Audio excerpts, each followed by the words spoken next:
How the washing machine liberated women and then isolated them. Before 1900, the average woman spent 8 hours every single week doing one thing.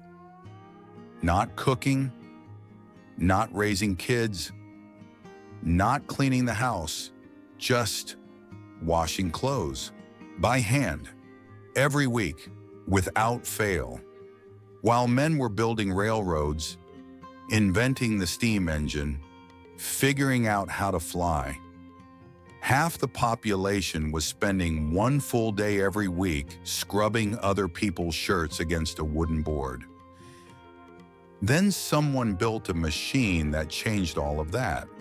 But Harry's the thing nobody talks about. When that machine showed up, something unexpected happened. Something the inventors never planned for. Something that took historians decades to actually understand. The washing machine didn't just free women from the work, it also took something from them. By the end of this video, you'll never look at a laundry room the same way. So let's go back. To understand what the washing machine actually changed, you need to understand what laundry day really was. And I don't mean laundry day as a figure of speech. I mean a full, actual day. All across the US, Canada, Britain, through the entire 1800s, Monday was wash day. Not by law, not by anyone's agreement, just by habit. A habit so old it felt like gravity. Merchants didn't schedule deliveries on Mondays. Husbands knew not to ask about dinner. Kids knew to disappear. The whole thing started before sunrise. First, water. The average family's weekly laundry needed somewhere between 40 and 50 gallons of water. There was no tap, no pipe, no pressure. You went to the well, or the pump, or the river, and you carried it in buckets, trip after trip, before the day had even officially started. Then you built a fire. Because the water had to be near boiling, cold water simply didn't clean, and you kept that fire going for hours, standing over it, in summer heat that could hit 100 degrees. Then the scrubbing. Every single piece of fabric went against the washboard. A ridged surface you drag cloth across, over and over, with your knuckles pressed into the ridges. Women who did laundry professionally, they were called washerwomen, often had permanently enlarged knuckles and chronic back pain. By the time they were 30, then came the wringing. Soaked fabric is heavy. You twisted each piece by hand to press the water out. The force required was serious enough that accidents were common. Wrists sprained, fingers broken. And the manual wringer, a machine introduced in the 1850s to help with this part, could catch a child's fingers in the rollers if they got too close. Historian Ruth Schwartz Cowan estimated that in 1850, doing the family laundry was physically equivalent to running 35 miles a week, just to keep the clothes clean. And nobody thought that was remarkable. It was just the way things were. Women's work, invisible work, work that barely counted as work at all. That was the world. That was what was waiting to be changed. The first real breakthrough came in 1851. A man named James King filed a patent in the United States for a hand-powered drum washing machine. Nothing glamorous. Basically a wooden barrel on a frame with paddles inside that spun when you turned a hand crank. It leaked, it was heavy, it was awkward, but it worked. What took 2 hours of scrubbing by hand, 20 minutes of cranking? For the next 50 years, inventors across the US and Europe filed hundreds of patents. Some used steam, some used foot pedals, some were designed for use with a horse.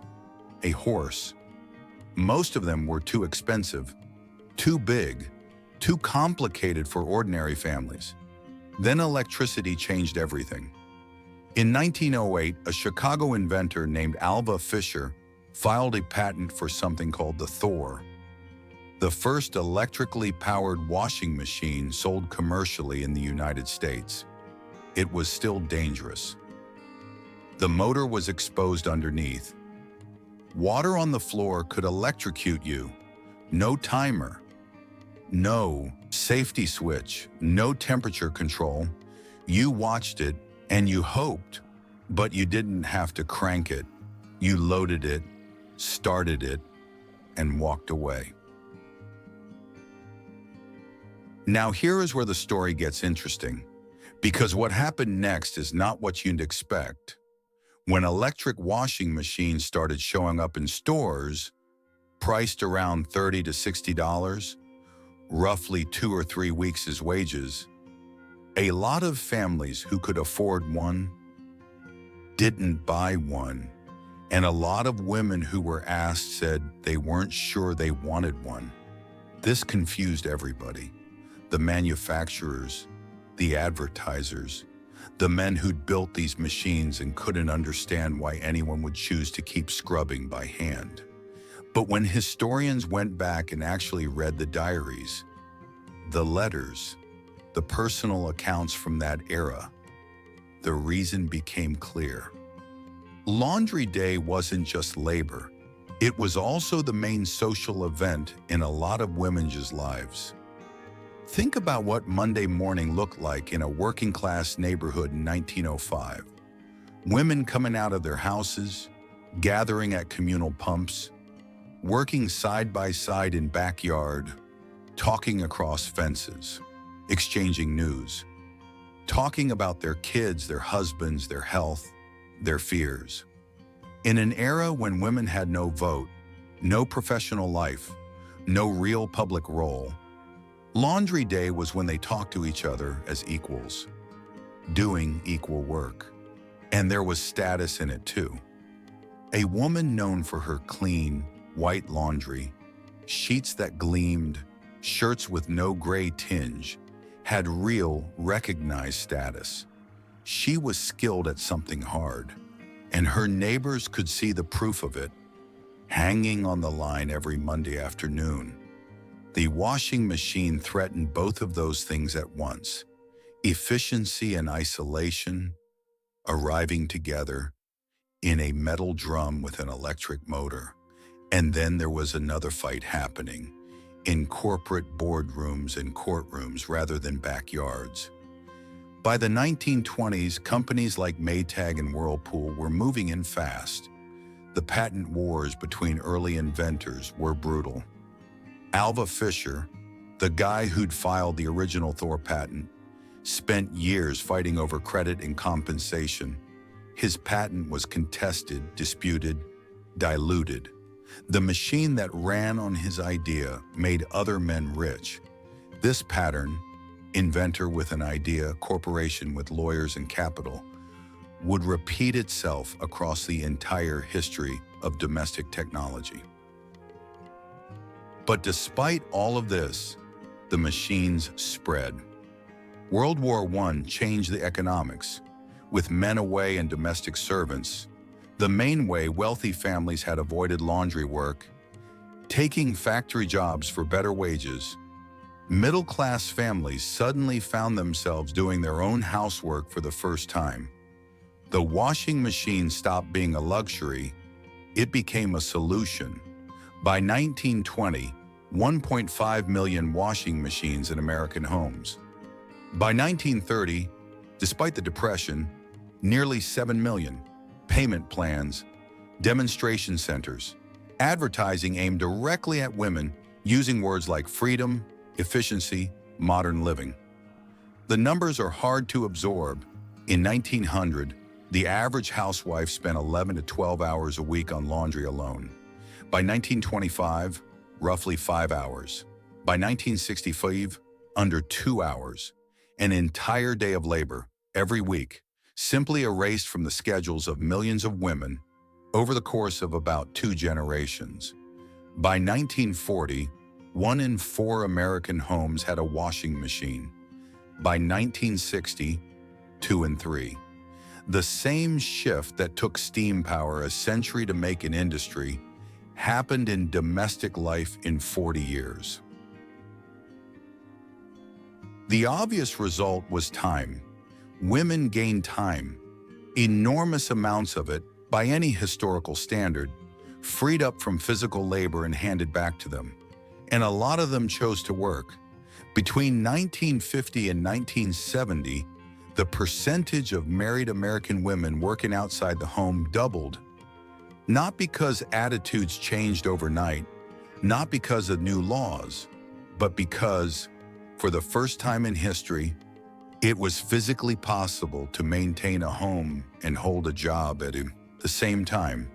The labor-saving device made the double shift possible. Betty Friedan published The Feminine Mystique in 1963. The same year, automatic washing machines became the most common appliance in the American home. She described a generation of educated women trapped in domestic roles, feeling a formless dissatisfaction she called the problem that has no name. She never mentioned washing machines, but the machines had already given women the hours they needed to ask the question she was asking. But here's the part that didn't make it into the brochure.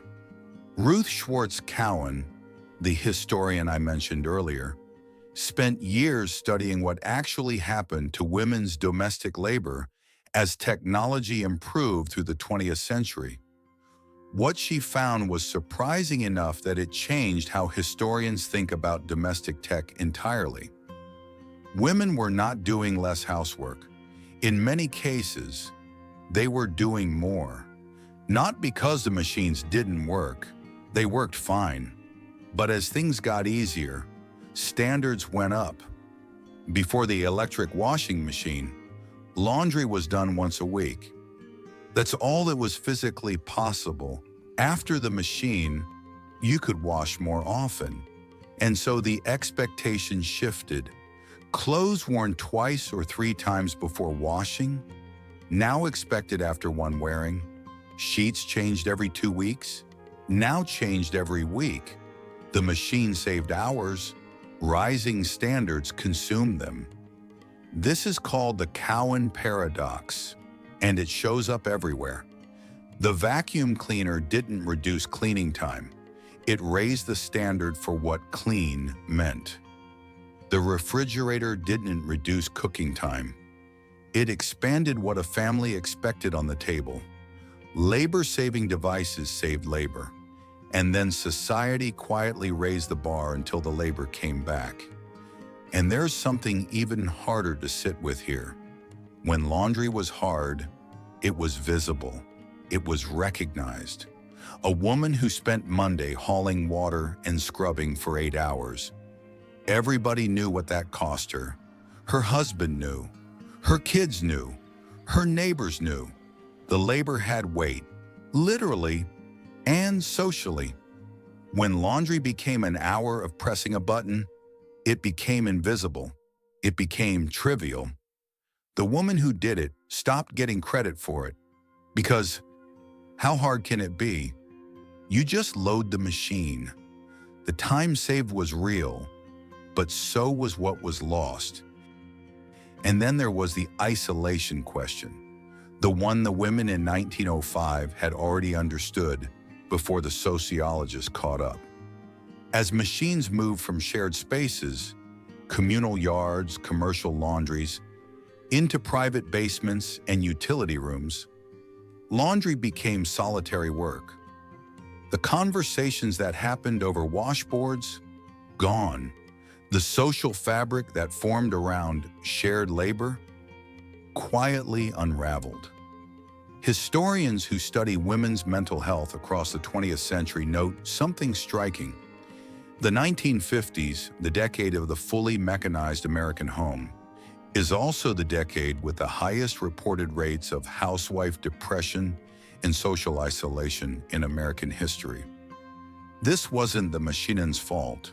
It was the fault of a society that handed women a device and said, "Now you can do everything yourself, alone."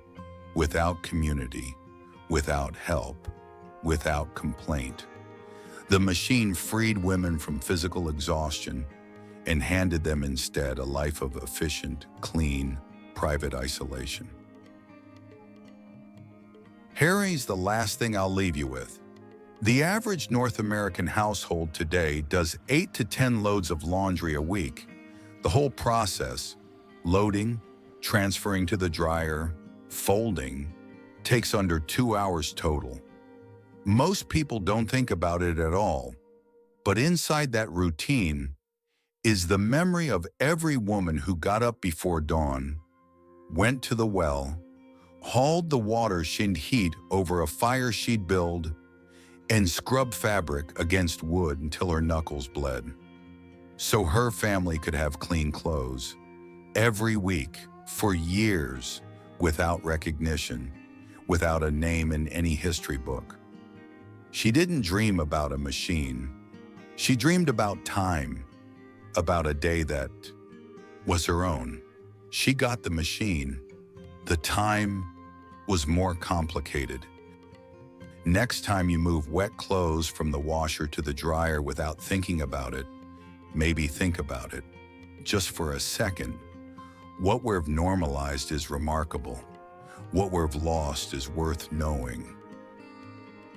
Next week, we're going inside the history of the refrigerator and the forgotten inventor whose idea was stolen by a corporation. That's still in your kitchen today. If this story was worth your time, subscribe.